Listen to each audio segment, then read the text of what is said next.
Hello, dear students.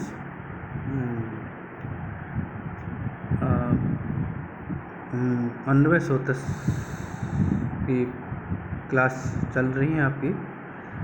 पिछली class में मैंने अन्वय सोतस का डिस्क्रिप्शन किया था।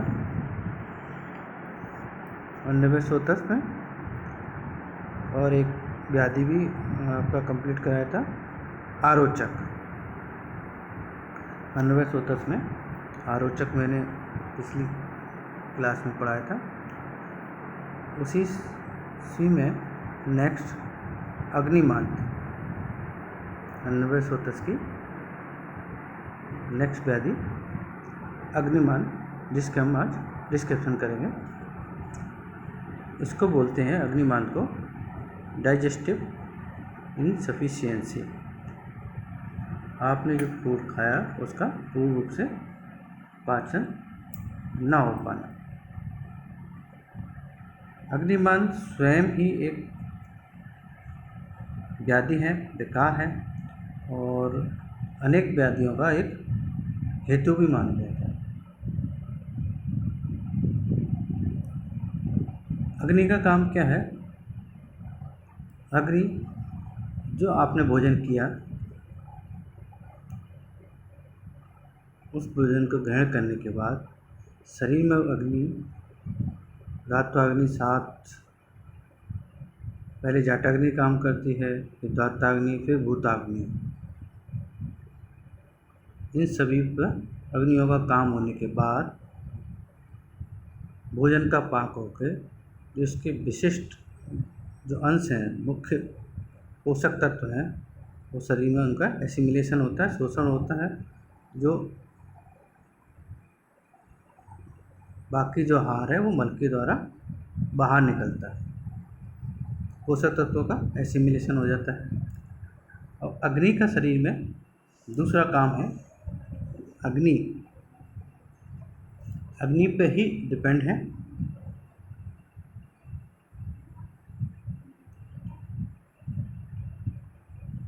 अग्नि पर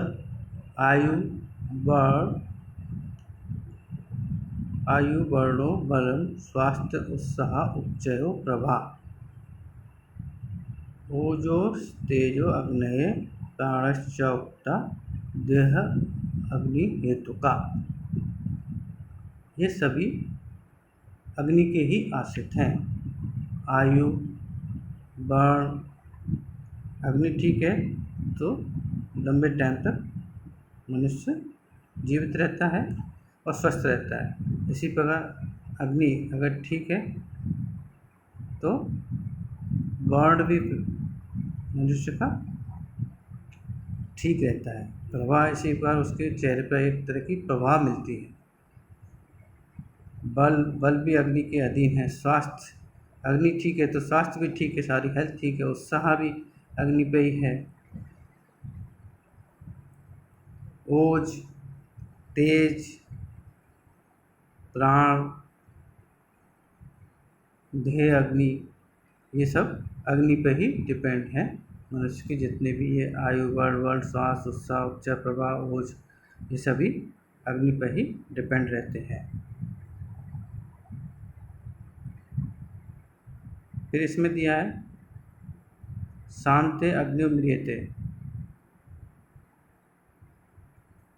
अगर अग्नि शांत हो जाए तो मनुष्य की मृत्यु हो जाती है।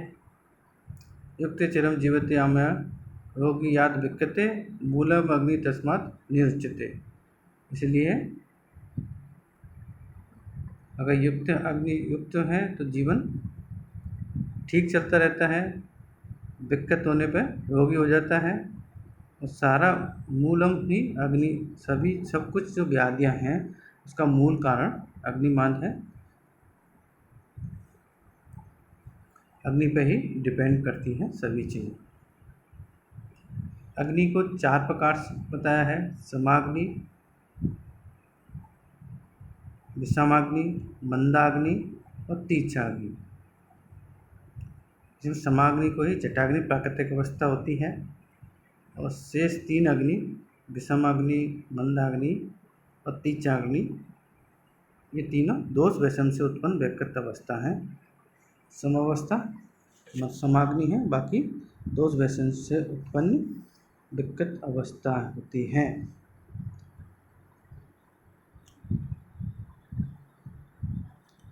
अग्नि का सिंपल सा अर्थ है कि अगर अग्नि मंद हो जाती है, अग्नि मंद होने पर भोजन का लघु भोजन भी डाइजेस्टिव नहीं हो पाता है, जिससे क्या अजीर्ण की उत्पत्ति होती है। अजीर्ण स्वतंत्र रूप में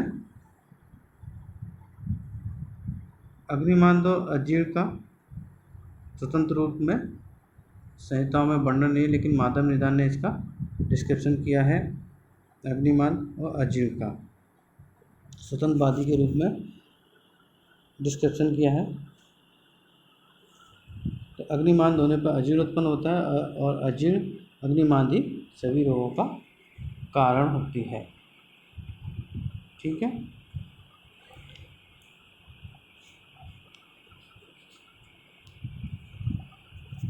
अग्निमांद के क्या कारण हैं? निदान: अभोजनात् अजीर्णात् अतिभोजनात् विषम आसनात् असात्म गुरु शीत अतिरुच संदुष्ट भोजनात् विरेक वमनम स्नेह विभ्रमात् व्याधि कर्षणात् देश काल ऋतु वैषम्यात् वेगानां च विदारणात्। ऐसे करके चरक संहिता ने अग्निमांद के निदान दिए हैं। अभोजनात्,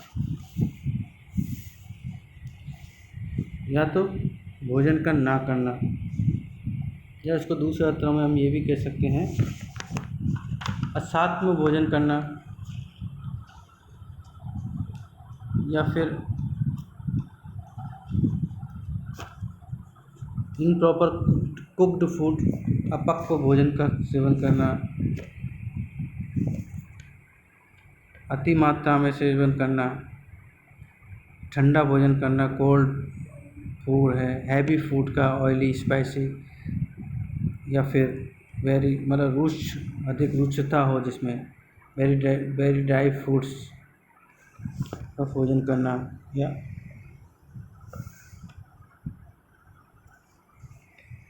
अति गुरु अति रुच अति शीत आहार का सेवन करना, असमय भोजन करना, अनटाइमली मील्स, और संसमन अनसमन अध्यसन, इनका भी ध्यान न रखना, काल की विषमता, किस समय कौन सा भोजन करना चाहिए उसके अनुसार भोजन ना करना, काल के अनुसार भोजन ना करना,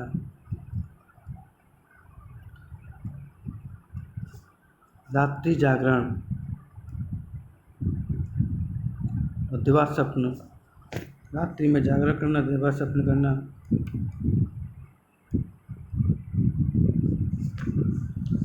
ब्रेक वमन स्नेह, ये पंचकर्म है। ब्रेक वमन स्नेह व्यंभ्रात, इनका व्यंभ्रम करना, उनका पंचकर्म का नियम से पालन करना, उनसे पंचकर्म से जो व्यापत्ति उत्पन्न होती है उनसे अग्निमांद होता है। व्याधि से कर्षण हो जाने के बाद भी अग्नि का मान हो जाता है।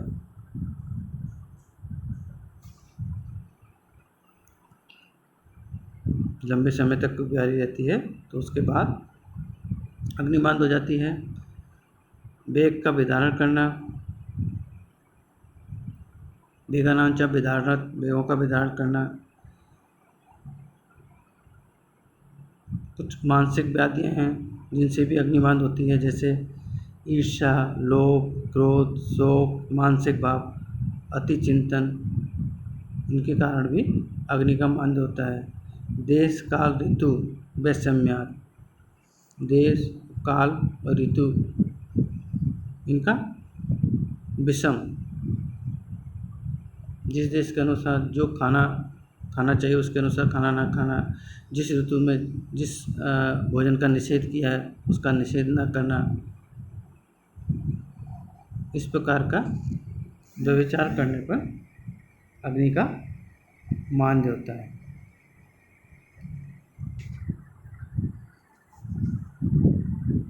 और भी कप कप प्रकोपक आहार का अधिक सेवन करना, मॉडर्न के हिसाब से चाय, कॉफ़ी, तम्बाकू, इनका अधिक सेवन करने से भी अग्निमांद हो जाता है। अति अम्बुपान करना या कम पानी पीना, और इसी के अंदर अष्टविध आहार विशेष आयतन का ध्यान रखना के अनुसार भोजन न करना, या अन्नपान जो बताएं, वेरियस अन्नपान प्रोसीजर जो बताएं, उनका नियमों का पालन न करने से भी अग्नि का मांद होता है। अग्निमांद होने पर आगे जो दिया है, दुष्यति अग्नि सदोष्टन्नम न तत्पश्यति लघुअपि अपच्यमानं सुप्तोत्तम याति अन्न विस्वरूपताम्। अग्नि की दुष्ट हो जाने पर, दुष्ट होने पर न तत्पश्यति लघुअपि, तो जो अग्नि दुष्ट होगी उसके बाद लघु अन्न का भी पाचन नहीं होता है, और जो पाचन नहीं होता है अपच्यमानं सुप्तोत्तम, तो उसका सुप्त रूप में चेंज हो जाता है भोजन, या तीन विषरूपता, और विष रूप में बदल जाता है, आम विष की उत्पत्ति होती है। ये निदान सेवन करने के बाद, जो आहार विहार सेवन करने के बाद जठराग्नि दूषित हो जाती है। जठराग्नि दूषित बंद होने पर खाए हुए आहार का न तो पच लघुरुचि आहार का ठीक से पाचन नहीं हो पाता है, और आम रस की उत्पत्ति होती है अग्निमांद से। संप्राप्ति।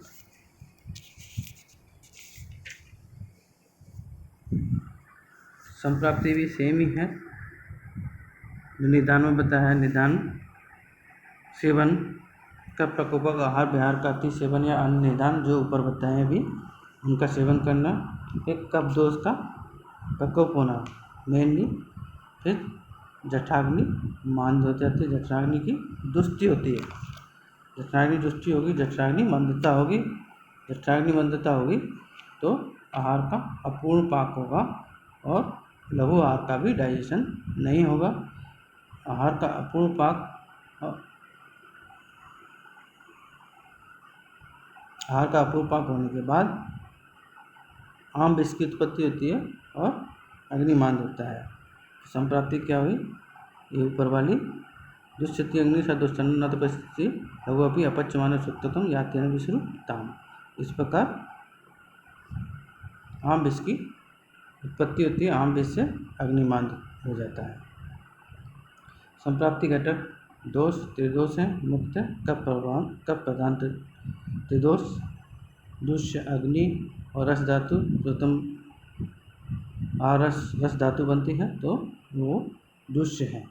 उसके बाद उत्तरोत्तर धात्वाग्नि मांद होती है, भूताग्नि मांद होती जाती है। स्रोतस अन्वय स्रोतस है, अधिष्ठान ग्रहणी और आमाशय है। स्रोतोदृष्टि संगात्मक होगी। अग्नि की मंदता रहती है, स्वभाव चिरकारी लंबे टाइम तक रहता है, साध्य सदाता में साध्य व्याधि है।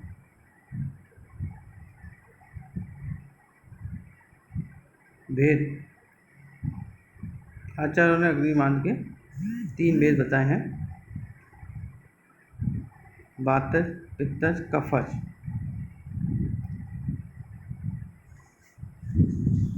तीन प्रकार के अग्निमांद हैं। वातज के अनुसार, वातज अग्निमांद के लक्षण और निदान। कटु तिक्त कषाय रस प्रदान, रुच अति रुच आहार का सेवन करना, अल्पसन विरुद्धसन वेगों का विधारण करने से, अति चक्रमण से, प्रमितासन अधिक पैदल चलना, वेग निग्रह, मैथुन अधिक करना, जठराग्नि से वायु कुपित हो जाती है। वायु कुपित होने के बाद जठराग्नि दूषित कर वातज अग्निमांद को उत्पन्न करती है। इसके सिम्टम्स वातज अग्निमांद के: उदरशूल, आत्मन, मलावरोध, दोध, मुख शोष, अंग वेदना और दौर्बल्य, ये वातज अग्निमांद के लक्षण हैं। पित्तज अग्निमांद, जो पित्तज के प्रकोप कारण होते हैं वही मुक्त है। कटु, विदाई, अम्ल, क्षार आदि विधायी अम्ल क्षार आदि का अधिक सेवन करना।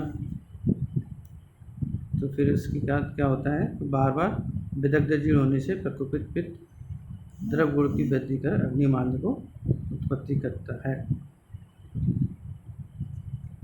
इसमें ये बात ध्यान रखना है पित्तज अग्निमांद में कि बार बार विदग्ध जीर्ण होने से प्रकोपित पित्त के द्रव गुण की वृद्धि होकर अग्निमांद की उत्पत्ति होती है। पित्त के द्रव गुण की वृद्धि होने के बाद अग्निमांद की उत्पत्ति होती है। क्योंकि पित्त है तो पित्त के अनुसार पित्तज अग्निमांद नहीं होना चाहिए, अग्नि को बढ़ाना चाहिए, लेकिन वो अग्नि को बढ़ा के नहीं पित्तज अग्निमांद करता है, क्योंकि प्रकोपित पित्त के द्रव गुण के रूप की वृद्धि होने का अग्निमांद होता है। जैसे एग्जाम्पल है, उष्ण जल अपने द्रवत्व को अग्नि से बुझा देता है। उष्ण जल अपने द्रवत्व से अग्नि को बुझा देता है।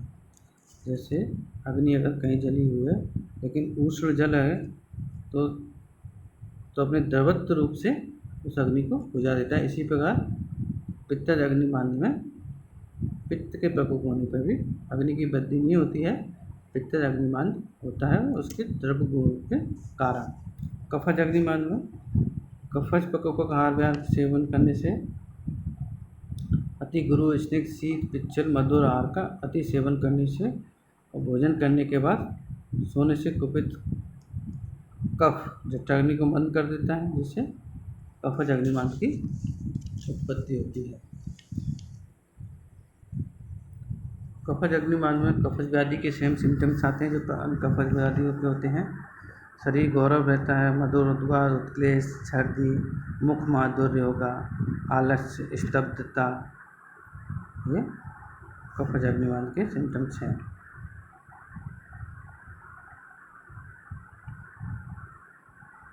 साध अग्निमांद एक साध्य व्याधि है।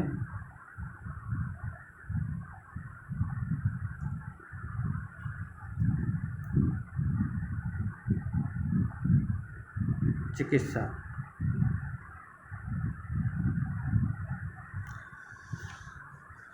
छोटा सा चिकित्सा है इसकी।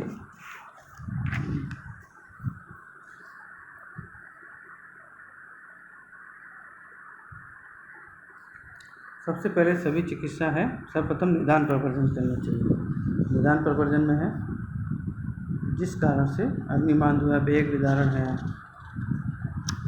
अति अदर्शन,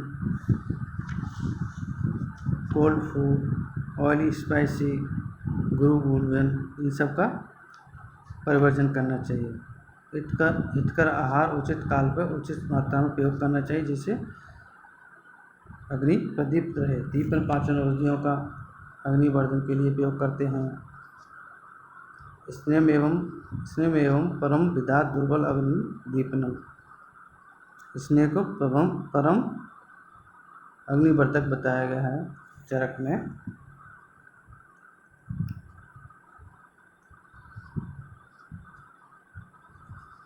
और दिया है रोचात मंदिर पिबेत सर्पी तेलम्बा दीपने युक्तम,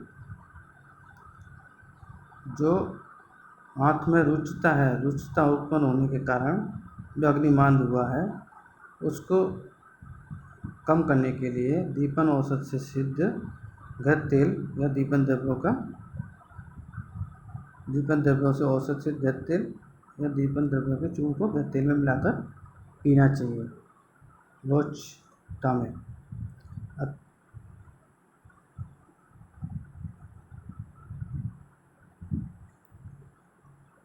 स्निग्ध पदार्थों का अति सेवन जन अग्निमांद में चूर्ण आसव अरिष्ट का प्रयोग करना चाहिए। अति स्नेहास्तु मंदे अग्नि चूर्ण आसव अरिष्टा हिता, अति स्नेह से अग्निमांद में चूर्ण आसव अरिष्ट का प्रयोग बताया चरक ने। उदावर्त मंदे अग्नि निरु स्नेह बस्तिया, उदावर्त से उत्पन्न अग्निमांद में निरु और स्नेह बस्ती का प्रयोग करना चाहिए। दोष बद्धतु मंदे अग्नि शुद्ध दोष विधि चरित, जिस दोष के कारण जो अग्निमंद है उस दोष के निवारण के अनुसार दोष विधि के अनुसार दोष का शमन करके अग्नि को बढ़ाना चाहिए। व्याधियुक्त मंद अग्नि सर्पी एवं अग्निदीपन। व्याधि के बाद मंदाग्नि है उसको सर्फी से अग्नि का दीपन करना चाहिए। उपवास से मंद अग्नि यवाको भी विवेद वितम। और जो लंबे समय तक उपवास होने के बाद अग्नि मांग है उसमें यवाको और घी का सेवन करना चाहिए। और दीर्घकाल जैसे किसी व्याधि से ग्रसित तो व्याधि मुक्ति व्याधि मुक्ति मंदु सर्पी एवं अग्नि। यदि लंबी समय तक अगर व्याधि से ग्रसित है उसमें हमें स्निग्ध मांस रस या सर्पी का सेवन करना चाहिए। ये इसके चिकित्सा सूत्र हैं कुछ। और उसके बाद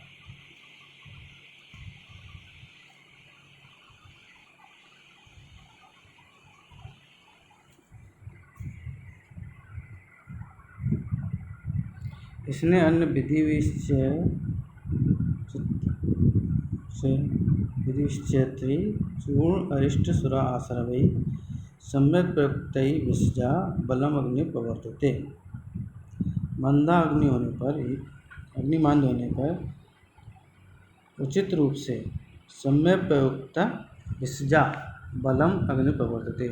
अग्निबल को प्रवर्त करने के लिए उचित रूप से स्नेहघृत अन्न पान चूर्ण आसव अरिष्ट सुरा आसव सुरा और आसव का प्रयोग करना चाहिए जठराग्नि को स्थिर रखने के लिए। सम्यक प्रयुक्त ही विषय इसने अन्य विधि इनका चूर्ण आसव अरिष्ट सुरा आसव का उचित रूप से प्रयोग करके जठराग्नि को स्थिर करने के लिए लंबे समय तक रखने के लिए इनका सम्यक प्रयोग करना चाहिए। उसके बाद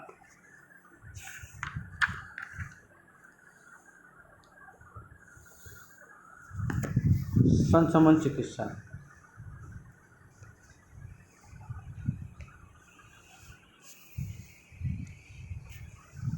कुछ जैसे इनके टाइप हैं। वातज अग्निमान में ज़्यादातर हम अपान वायु का और विबंध का ऑब्स्ट्रक्शन ठीक करना चाहिए, जिसमें हम लवण का अधिक उपयोग कर सकते हैं। लवण में हम भास्कर लवण का यूज़ कर सकते हैं, समुद्र आदि लवण का यूज़ कर सकते हैं और हिंगवाष्टक चूर्ण का भी हम वातज अग्निमान में उपयोग कर सकते हैं।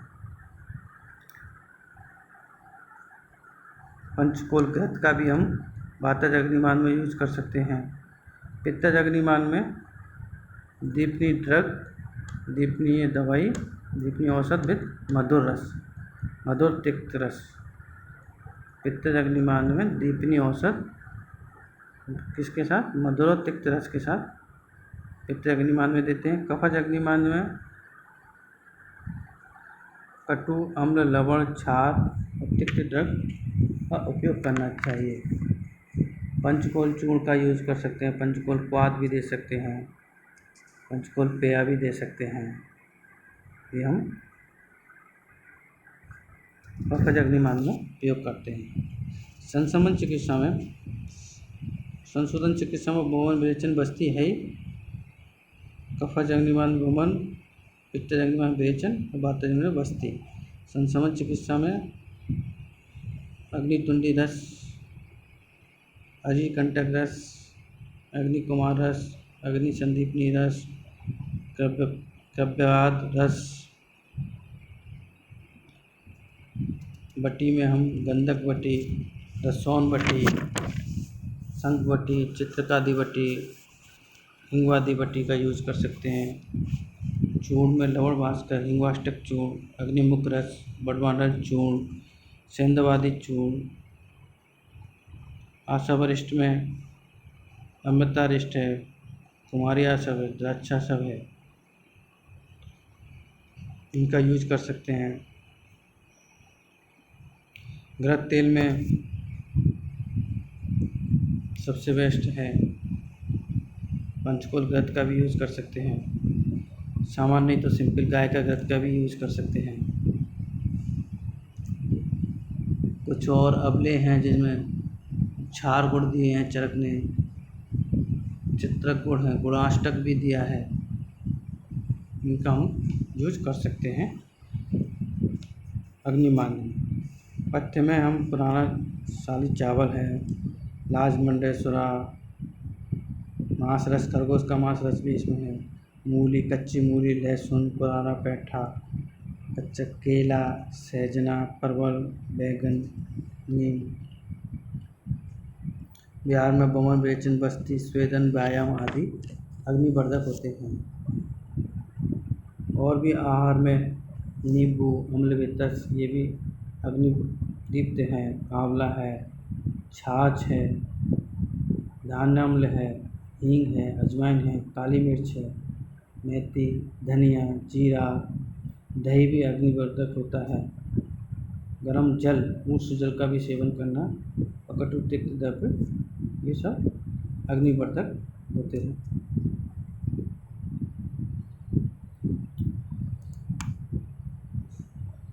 इसमें अपत्य में हमें ऑयली स्पाइसी फूड का निषेध करना चाहिए। उड़द से बने हुए पदार्थ कम खाना चाहिए। दूषित जल का सेवन या साथ में भोजन नहीं करना चाहिए।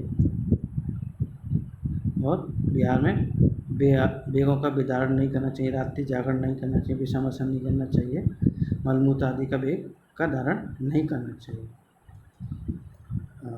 इसके साथ ये अग्निमान का टॉपिक यहीं ख़त्म होता है। इसके बाद नेक्स्ट पीपीटी में नेक्स्ट टॉपिक के बाद नेक्स्ट टॉपिक बताएं।